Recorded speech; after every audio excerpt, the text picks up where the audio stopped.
So the book's called Green Lights. Like I said, it was a joy reading it.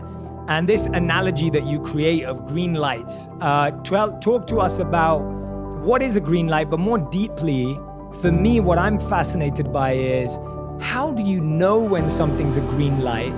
And sometimes do we miss them? Like, do we miss green lights as well? Absolutely, we miss them all the time.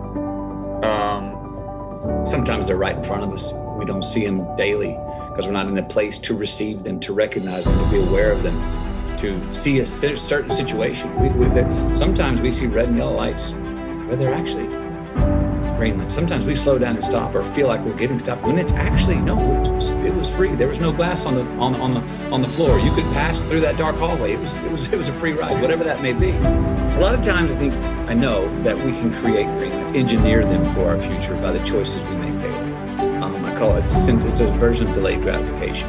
It's a version of ROI, return on our investments. It's like teeing ourselves up, being kind to our future self, teeing up more green lights in our future.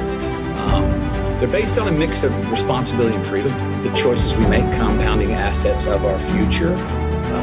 If we, for instance, we could decide to say, I'm going to lie, cheat, steal, get a short money green light right now for me. Well, you're actually teeing up yellow and red lights in the future, because everywhere you go, you got to look over your shoulder and go, oh, there's someone here that I lied, cheated, stole from, and the cop driver, whatever that may be, as a metaphor. If we take care of our business today, it can be simple. Here's a simple green light. Put your coffee in your coffee filter the night before you go to bed. You're so happy the next morning just to press that button, because sometimes it's hard to make your coffee when you hadn't had your coffee. So there can be simple little green lights where you tee yourself up for more success and ease in the future. And then, like I said, sometimes you can engineer them, sometimes they can just fall in our lap. And how do we find them?